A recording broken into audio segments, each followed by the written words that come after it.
इससे पहले nervous system पर एक और वीडियो आ चुकी है जिसमें हमने पढ़ा था नर्वस सिस्टम होता क्या है, हमने न्यूरॉन के स्ट्रक्चर को समझा था, हमने नर्वस सिस्टम के क्लासिफिकेशन को समझा था और नर्वस सिस्टम में कौन कौन से ऑर्गन्स होते हैं उनके बारे में हमने जाना था। आज की वीडियो में हम नर्वस सिस्टम के ऑर्गन्स के बारे में ही डिटेल में पढ़ेंगे। तो चलिए वीडियो को स्टार्ट करते हैं। बात करते हैं नर्वस सिस्टम में कौन कौन से ऑर्गन्स होते हैं। तो मेनली 3 ऑर्गन हमारे नर्वस सिस्टम के अंदर होते हैं, ब्रेन, स्पाइनल कॉर्ड और नर्व्स। तो इससे पहले कि मैं इन तीनों ऑर्गन्स के बारे में आपको डिटेल में समझाऊं, हमारे लिए कुछ और इंपॉर्टेंट बातें जानना जरूरी है। आप जानते हैं हमारी बॉडी के अंदर कुछ सेंस ऑर्गन्स भी होते हैं जो कि प्योरली नर्वस सिस्टम का पार्ट तो नहीं होते, लेकिन नर्वस सिस्टम की फंक्शनिंग में उनका एक सिग्निफिकेंट रोल होता है। इसलिए पहले उनके बारे में भी हम थोड़ा सा पढ़ लेते हैं, उसके बाद हम इन तीनों ऑर्गन के बारे में डिटेल में समझेंगे। तो कितने सेंस ऑर्गन्स हमारी बॉडी में होते हैं? 5 सेंस ऑर्गन्स होते हैं, आईज, ईयर, नोज, टंग और स्किन। आईज का क्या काम होता है? लाइट को सेंस करना, विजन। ईयर का क्या काम होता है? साउंड। नोज का क्या काम होता है? स्मेल। टंग का क्या काम होता है? टेस्ट। स्किन का क्या काम होता है? टच या टेम्परेचर को पता लगाना। तो ये चीजें तो आपको पता थी पहले से ही, लेकिन ये जो सेंस ऑर्गन्स होते हैं ये काम कैसे करते हैं तो इसे थोड़ा सा हम समझ लेते हैं। सेंस ऑर्गन्स के अंदर कुछ रिसेप्टर्स होते हैं। रिसेप्टर्स क्या होते हैं? रिसेप्टर्स वो ग्रुप ऑफ सेल्स होते हैं जिनका काम क्या होता है? एक्सटर्नल स्टिमुलस को डिटेक्ट करना। जैसे कि हमने अपनी आईज से कुछ देखा तो ये किसने डिटेक्ट किया? हमारी आईज के अंदर जो रिसेप्टर सेल्स हैं उन्होंने इसे डिटेक्ट किया कि हमने क्या देखा। इसी तरह से दूसरे सेंस ऑर्गन्स भी काम करते हैं। अब हर सेंस ऑर्गन के पास अलग अलग रिसेप्टर्स होते हैं। जैसे कि अगर बात की जाए आईज की, तो आईज में जो रिसेप्टर सेल्स होते हैं उन्हें हम बोलते हैं फोटो रिसेप्टर्स। ईयर में जो रिसेप्टर्स होते हैं उन्हें बोलते हैं हम फोनो रिसेप्टर्स। नोज में ऑल्फैक्टरी रिसेप्टर्स, टंग में गैस्ट्रेटरी रिसेप्टर्स और स्किन में थर्मो रिसेप्टर्स। तो ये नाम भी आप ध्यान रखें, ये भी आपके काम आएंगे। तो सेंस ऑर्गन्स के बारे में मैंने आपको थोड़ा सा बताया। अब वापस से लौटते हैं हम नर्वस सिस्टम के मेन ऑर्गन्स पर, जो कि हैं ब्रेन, स्पाइनल कॉर्ड और नर्व्स। अगर आपसे कोई क्वेश्चन पूछता है कि नर्वस सिस्टम में कितने ऑर्गन्स होते हैं तो आप इन्हीं 3 ऑर्गन्स का नाम बताएंगे, क्योंकि यही प्योरली नर्वस सिस्टम के ऑर्गन्स हैं। बाकी जो मैंने सेंस ऑर्गन्स बताए हैं वो नर्वस सिस्टम की फंक्शनिंग में तो काम करते हैं, लेकिन हम ये नहीं कह सकते कि वो नर्वस सिस्टम के ही ऑर्गन है। ठीक है, सबसे पहले बात करते हैं ब्रेन की। तो ब्रेन के बारे में आप जानते हैं, ब्रेन हमारे सेंट्रल नर्वस सिस्टम का पार्ट होता है। लोकेशन कहाँ होती है ब्रेन की? ब्रेन हमारी क्रेनियल कैविटी के अंदर होता है, मतलब हमारे स्कल के अंदर होता है। ब्रेन का फंक्शन क्या होता है?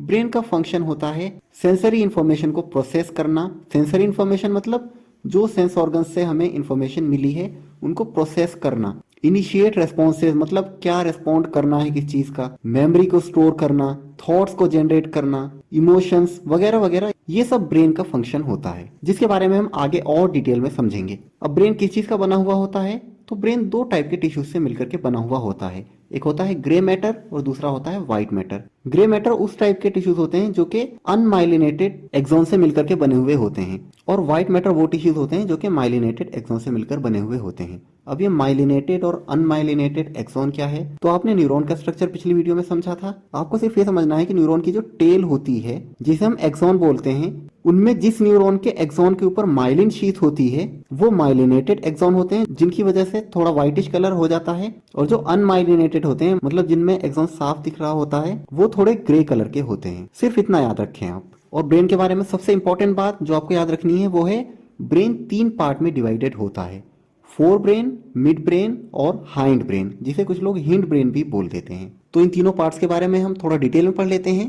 पहले बात करते हैं हम फोर ब्रेन की। अब फोर ब्रेन के अंदर भी कई पार्ट्स आ जाते हैं, जैसे कि सेरेब्रम, डायनसेफेलॉन। डायनसेफेलॉन में थैलेमस और हाइपोथैलेमस होते हैं। इनके अलावा हिपोकैम्पस और कुछ दूसरे पार्ट्स भी आते हैं जिनके बारे में हम इस वीडियो में नहीं पढ़ेंगे। हम सिर्फ उन मेजर पार्ट्स के बारे में पढ़ेंगे जिनके बारे में क्वेश्चन आता है, जो आपके लिए इंपॉर्टेंट है। तो बात करते हैं हम सेरेब्रम की। हेडिंग्स को ध्यान से देखिएगा आप। सेरेब्रम किसके अंदर आता है? फोर ब्रेन के अंदर आता है। अभी हम फोर ब्रेन पर चल रहे हैं, तो फोर ब्रेन का पार्ट है सेरेब्रम। सेरेब्रम की लोकेशन क्या होती है? तो हमारे ब्रेन का जो सबसे ऊपर वाला पार्ट होता है वही सेरेब्रम होता है। एक तरह से हम कह सकते हैं कि जब हम ब्रेन की पिक्चर देखते हैं तो अपर सरफेस पे जो हमें दिखता है वही सेरेब्रम होता है। फंक्शन क्या होता है सेरेब्रम का? तो बहुत सारे फंक्शंस हैं, लेकिन कुछ मेजर फंक्शंस की अगर बात करें तो इसका फंक्शन होता है किसी इंडिविजुअल की इंटेलिजेंस को डिटरमाइन करना, नॉलेज, क्रिएटिव आइडियाज, कोई चीज आपको टेस्ट करनी है, स्मेल करनी है, hear, vision, touch, pain, sensation, ये सारे फंक्शंस सेरेब्रम के होते हैं।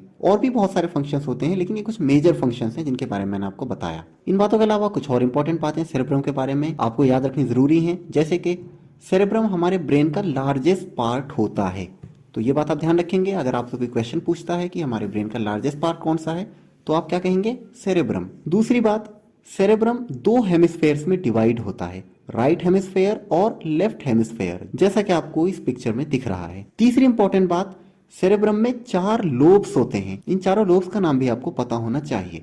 Frontal lobe, parietal lobe, temporal lobe और ऑक्सीपिटल लोब, या जिसे हम पोस्टीरियर लोब भी बोल देते हैं। अब बात करते हैं हम फोर ब्रेन के दूसरे पार्ट की, जो कि है डायनसेफेलॉन।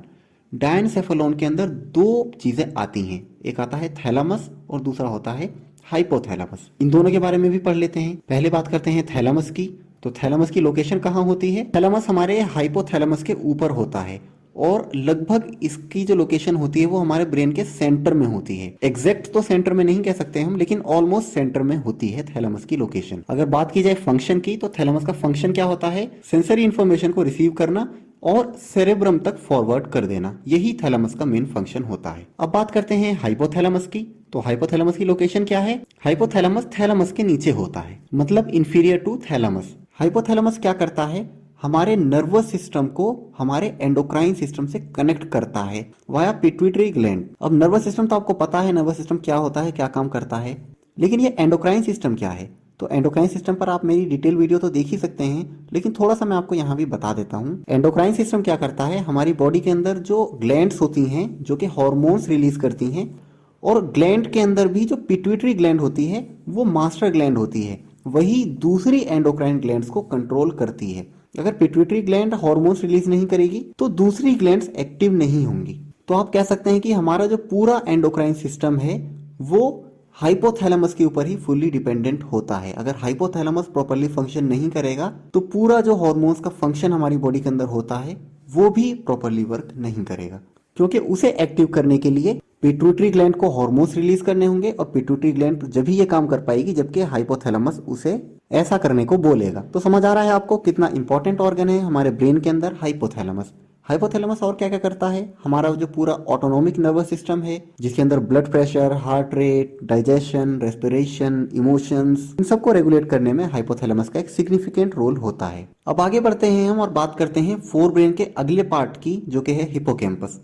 हिपोकैम्पस की लोकेशन कहाँ होती है? ये हमारे सेरेब्रम की जो टेम्पोरल लोब होती है उस वाले एरिया में होता है। हिपोकैम्पस का जो मेन फंक्शन है वो लॉन्ग टर्म मेमोरी को स्टोर करना है। तो फोर ब्रेन के अंदर ये कुछ ऑर्गन्स आते हैं जिनकी डिटेल्स मैंने आपको दी। अब आगे बात करते हैं हम मिड ब्रेन की। मिड ब्रेन को हम मेसेंसेफेलॉन भी बोलते हैं। मिड ब्रेन की लोकेशन क्या होती है? ये हमारे फोर ब्रेन और हाइंड ब्रेन के बीच में लोकेटेड होता है। फंक्शन क्या होता है मिड ब्रेन का? तो मिड ब्रेन के वैसे तो बहुत सारे फंक्शंस हैं, लेकिन जो मेजर फंक्शन है वो क्या है? मोटर मूवमेंट्स को कंट्रोल करना, ऑडियो विजुअल की प्रोसेसिंग करनी, हमने क्या देखा, हमने क्या सुना, उन सबको प्रोसेस करना, ये सब मिड ब्रेन के मेजर फंक्शंस हैं। ठीक है, सिर्फ इतना याद रखें आप मिड ब्रेन के बारे में। अब आगे बढ़ते हैं और बात करते हैं हम हाइंड ब्रेन की। हाइंड ब्रेन के अंदर भी कई सारे पार्ट्स हैं, सेरिबेलम, पोन्स, मेडुला ऑब्लंगाटा, इन सभी के बारे में हम पढ़ लेते हैं। पहले बात करते हैं हम सेरिबेलम की। अब यहाँ पर कंफ्यूज मत होइएगा, सेरिबेलम अलग है और सेरेब्रम अलग है, स्पेलिंग पर ध्यान दीजिएगा। सेरिबेलम को हम लिटिल ब्रेन भी बोलते हैं। क्यों बोलते हैं? क्योंकि ये देखने में हमारे ब्रेन की तरह ही होता है, मतलब एक ब्रेन के अंदर छोटा सा एक और ब्रेन कुछ इस टाइप का दिखता है। लोकेशन क्या होती है सेरिबेलम की? ये होता है हमारे सेरेब्रम की ऑक्सीपिटल लोब के नीचे, मतलब जो हमारा बैक साइड होता है ब्रेन का, जो पोस्टीरियर पार्ट होता है, वहां पर ऑक्सीपिटल लोब होती है। उस लोब के नीचे जो ब्रेन जैसा दिखने वाला एक ऑर्गन है उसे ही हम सेरिबेलम बोलते हैं। फंक्शन क्या होता है सेरिबेलम का? तो सेरिबेलम हमारे वॉलंटरी मूवमेंट्स को कंट्रोल करता है। किस टाइप के वॉलंटरी मूवमेंट्स? जैसे कि बॉडी बैलेंस एंड इक्विलिब्रियम, हमें अपनी बॉडी को बैलेंस करना है, बैलेंस में हमारी बॉडी चले, सही पोस्चर के साथ हम वॉक करें, हम चलें, ये सब कुछ कौन कंट्रोल करता है? सेरिबेलम कंट्रोल करता है। इसके अलावा जो मोटर मेमोरी होती है वो भी सेरिबेलम ही कंट्रोल करता है। लॉन्ग टर्म मेमोरी तो आपको पता है, जो कि हमने हिपोकैम्पस के बारे में पढ़ा। कोई चीज आपको लंबे समय तक याद रखनी है क्रोनोलॉजिकल ऑर्डर में, कब क्या हुआ कब क्या नहीं हुआ। अब ये मोटर मेमोरी क्या होती है? एक नया टर्म आपको दिख रहा है। तो मोटर मेमोरी इस टाइप की मेमोरी होती है, जैसे कि मान लेते हैं आप कंप्यूटर पर टाइप करते हैं, स्टार्टिंग में आपको कीबोर्ड के बटन देखने पड़ते हैं, लेकिन धीरे धीरे आपकी जो मोटर मेमोरी है वो उस चीज को समझ लेती है और अडॉप्ट कर लेती है आपकी बॉडी। तो ऐसा तो नहीं है आपने बैठ के याद करा, आपने रट्टा लगाया, नहीं, वो मोटर मेमोरी की तरह आपके ब्रेन में फिट हो गया। अब सेरिबेलम के बारे में एक इंपॉर्टेंट बात आपको याद रखनी है, वो ये है कि cerebellum second largest part of the brain होता है।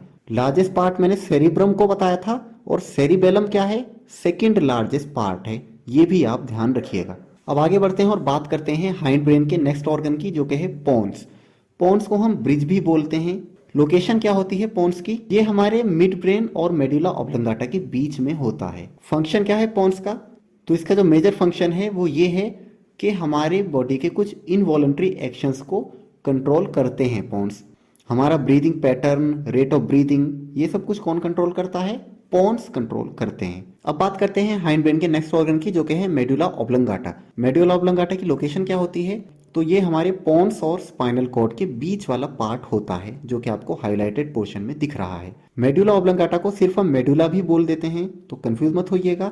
मेडुला का फंक्शन क्या होता है, ये life giving involuntary actions perform करता है। ध्यान दीजिएगा, मैंने कहा लाइफ गिविंग इनवॉलंटरी एक्शंस। अब क्या होते हैं लाइफ गिविंग इनवॉलंटरी एक्शंस, जैसे कि respiration, circulation, digestion, swelling of food वगैरह वगैरह, इस टाइप के जो भी फंक्शंस होते हैं उन्हें कौन कंट्रोल करता है, मेडुला ऑब्लंगाटा कंट्रोल करता है। ठीक है स्टूडेंट्स, अब एक इंपॉर्टेंट बात आप याद रखिएगा, मेडुला ऑब्लंगाटा, पोन्स और मिड ब्रेन मिल करके जो स्ट्रक्चर बनाते हैं उसे हम ब्रेन स्टेम भी बोलते हैं। ठीक है स्टूडेंट्स, तो यहां तक हमने ब्रेन के बारे में पढ़ लिया है।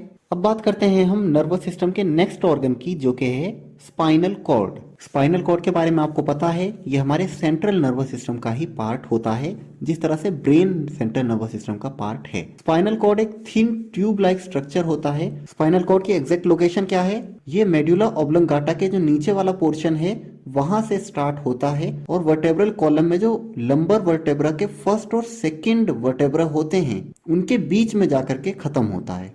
स्पाइनल कॉर्ड का मेन फंक्शन क्या होता है, ये एक पाथवे की तरह काम करता है between brain and rest of the body. अगर आपकी बॉडी से कोई मैसेज आपके ब्रेन तक पहुंचना है तो वो स्पाइनल कॉर्ड के थ्रू पहुंचता है आपके ब्रेन तक, and vice versa. Spinal cord को प्रोटेक्ट कौन करता है, हमारे वर्टेब्रल कॉलम की जो बोन्स होती हैं वो ही इसे प्रोटेक्ट करती हैं। जैसे ब्रेन के बारे में मैंने आपको बताया, ब्रेन को हमारा स्कल प्रोटेक्ट करता है, इसी तरह से स्पाइनल कॉर्ड को कौन प्रोटेक्ट करता है, वर्टेब्रल कॉलम की बोन्स। ठीक है स्टूडेंट्स, तो स्पाइनल कॉर्ड के बारे में आपको समझ आ गया क्या है स्पाइनल कॉर्ड। अब बात करते हैं हम नर्वस सिस्टम के तीसरे और लास्ट ऑर्गन की, जिसका नाम है नर्व्स। नर्व्स के बारे में आप जानते हैं, नर्व्स पेरिफेरल नर्वस सिस्टम का पार्ट होती हैं। अभी मैंने स्पाइनल कॉर्ड और ब्रेन के बारे में क्या बताया, वो सेंट्रल नर्वस सिस्टम के पार्ट हैं, लेकिन नर्व्स जो होती हैं वो पेरिफेरल नर्वस सिस्टम के पार्ट होती हैं। नर्व्स देखने में कैसी होती हैं, nerves cable like structure organ होती हैं, और in cable like structure nerves का पूरा नेटवर्क हमारी बॉडी के अंदर फैला हुआ होता है। नर्व्स का मेन काम क्या होता है, नर्व्स हमारी बॉडी के डिफरेंट ऑर्गन से ब्रेन तक मैसेज को पहुंचाती हैं वाया स्पाइनल कॉर्ड, और ब्रेन से जो मैसेज हमारे बॉडी के डिफरेंट ऑर्गन्स तक पहुंचता है वो भी स्पाइनल कॉर्ड से होता हुआ हमारी नर्व्स के थ्रू ही ऑर्गन्स तक पहुंच पाता है। अगर हमारी बॉडी में नर्व्स का पूरा नेटवर्क नहीं होगा तो मैसेज एक जगह से दूसरी जगह ट्रांसमिट नहीं हो पाएगा। ठीक है, तो नर्व्स होती क्या हैं ये तो आपको समझ आ गया। अब नर्व्स भी तीन टाइप की होती हैं। पहली होती है सेंसरी नर्व्स, जिन्हें हम एफेरेंट नर्व्स भी बोलते हैं। दूसरी होती है मोटर नर्व्स, जिन्हें हम इफेरेंट नर्व्स भी बोलते हैं। और तीसरी होती है मिक्स्ड नर्व्स। सेंसरी नर्व का क्या काम होता है, नर्व इंपल्सेस को सेंसरी ऑर्गन से ब्रेन तक लेकर के जाना। अब सेंसरी ऑर्गन्स क्या होते हैं, मैंने वीडियो के स्टार्टिंग में आपको बता दिया था। आईज, ईयर, नोज, टंग, स्किन, इन सब के जो मैसेजेस हैं वो ब्रेन तक किसके थ्रू पहुंचते हैं, सेंसरी नर्व्स के थ्रू ही पहुंच पाते हैं। जबकि मोटर नर्व्स क्या करती हैं, हमारे ब्रेन से मैसेज लेकर के आती हैं टारगेट ऑर्गन्स तक, जैसे कि मसल्स या ग्लैंड्स तक जो मैसेज आता है वो किसके थ्रू आता है, मोटर नर्व्स के थ्रू आता है। तो एक तरह से आप कह सकते हैं सेंसरी नर्व्स मैसेज को लेकर के जाती हैं फ्रॉम ऑर्गन टू ब्रेन, और मोटर नर्व्स मैसेज को लेकर के आती हैं फ्रॉम ब्रेन टू ऑर्गन। और तीसरे टाइप की जो नर्व्स होती हैं वो होती हैं मिक्स्ड नर्व्स। इनमें दोनों टाइप के फीचर्स होते हैं, ये सेंसरी नर्व इंपल्सेस भी और मोटर नर्व इंपल्सेस दोनों को लाने और ले जाने का काम करती हैं। तो तीनों टाइप की नर्व्स के बारे में भी आपने समझ लिया है। ये जो भी मैंने आपको बताया, ये मैंने नर्व्स का क्लासिफिकेशन बताया on the basis of their function. अब अगर हम नर्व्स का क्लासिफिकेशन उनके ओरिजिन के अकॉर्डिंग करें तो नर्व्स दो टाइप की होती हैं।